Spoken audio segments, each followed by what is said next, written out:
Okay, today I'm going to be giving Claflin IV piggyback. So the first thing I'll do is I will get my patient's MAR and my doctor's orders.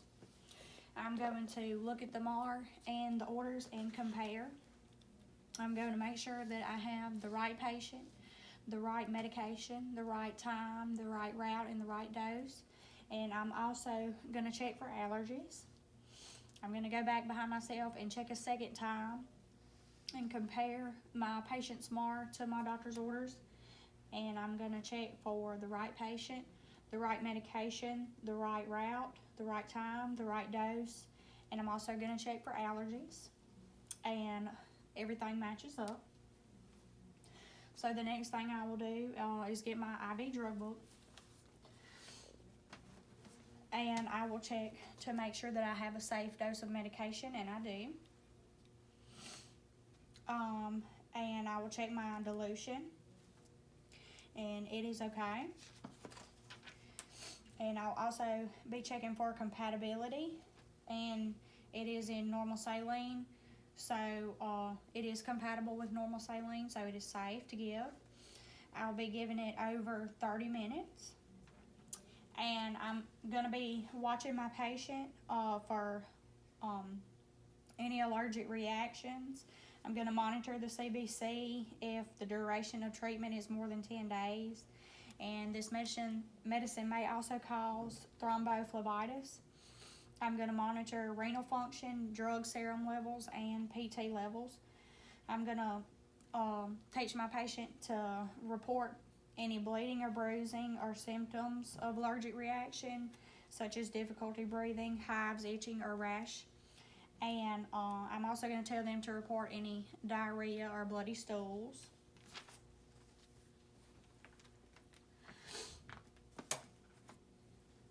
I'm going to go ahead and wash my hands before I gather my equipment.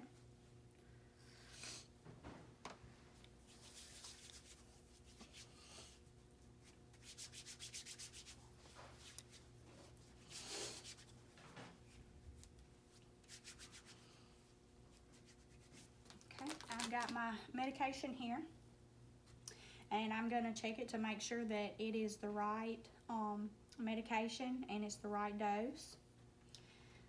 And I'm going to place a label on the medication.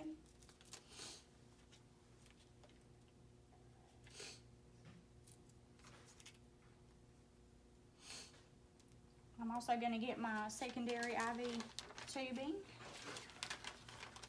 and my alcohol prep pads before I go down to the room.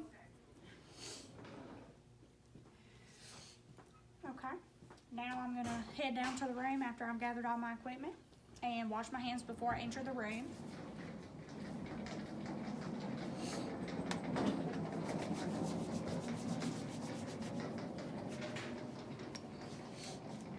Alright, I'm going to come into the room. I'm going to introduce myself to my patient. I'm going to explain to them that I'm giving this medicine through their IV, and it's going to go in over a duration of 30 minutes. And I'm going to go ahead and do my patient teaching at this time. I'm going to ask them for their name and their date of birth. And then I'm going to ask them for their allergies, and they are not allergic to anything, so it's safe to give this medicine. Then I'm going to go ahead and check for patency of the IV. And by doing this, I'm going to lower the primary bag of fluid, IV fluids, below the patient's arm, and I get blood return, so it is safe to give this medicine.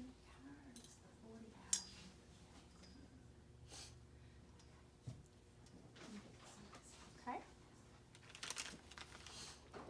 Now that I've checked, I've got the right patient and they don't have any allergies, I'm going to go ahead and assemble all my equipment.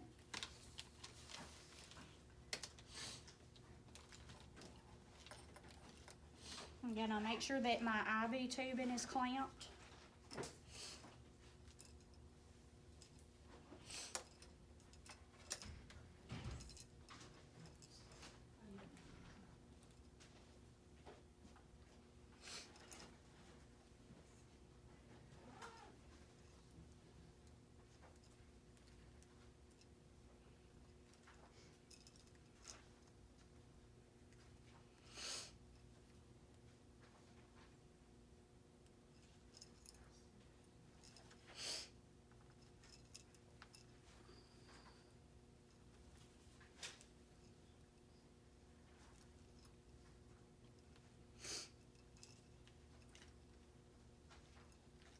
Gotta make sure that this is punctured so the medicine will come out.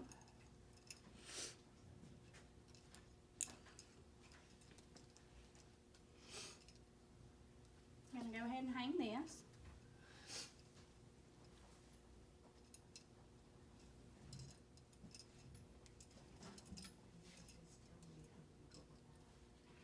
And I'm gonna prime this tubing to make sure I don't have any air bubbles.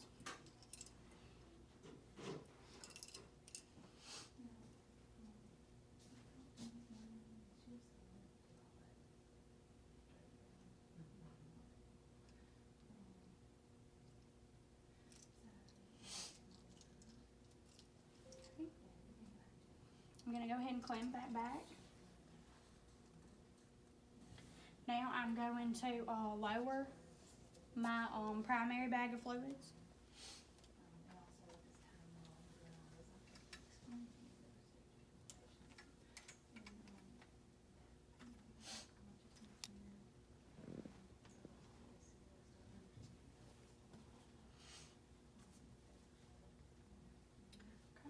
I've got my alcohol prep pad, and I'm going to choose my port closest to the bag. I'm going to go ahead and clean it.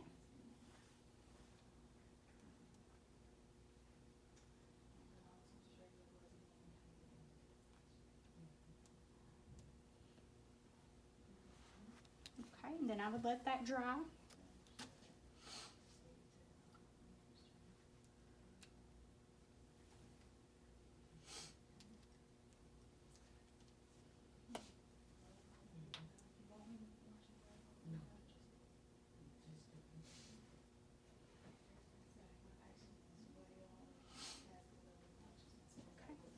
I'm going to make sure that all my tubing is unclamped.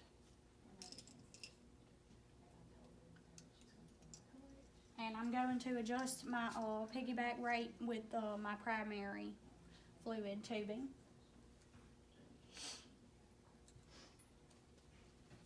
And I will be giving this medicine in 33 drops per minute. So I'm going to be giving about 8 drops every 15 seconds. And I'm going to count for 15 seconds to make sure that I have the correct drops. And then I'm going to count for a whole full minute.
got 8 drops in 15 seconds, so now I'm going to count for a whole full minute.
And I got 34 in 1 full minute.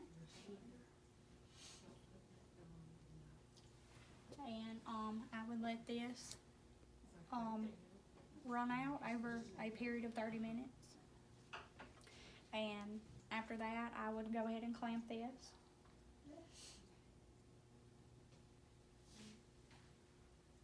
And I would disconnect my secondary IV tubing.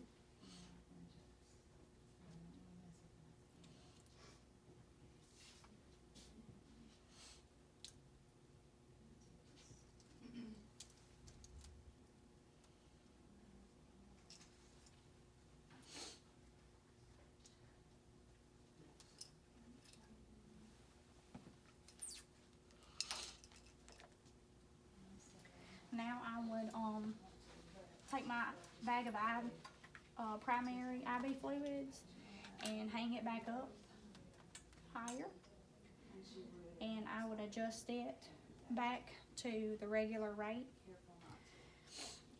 which is 200 milliliters per hour. I would check my patient for any signs and symptoms of anaphylactic shock or any itching, hives, and rash, and then I would document.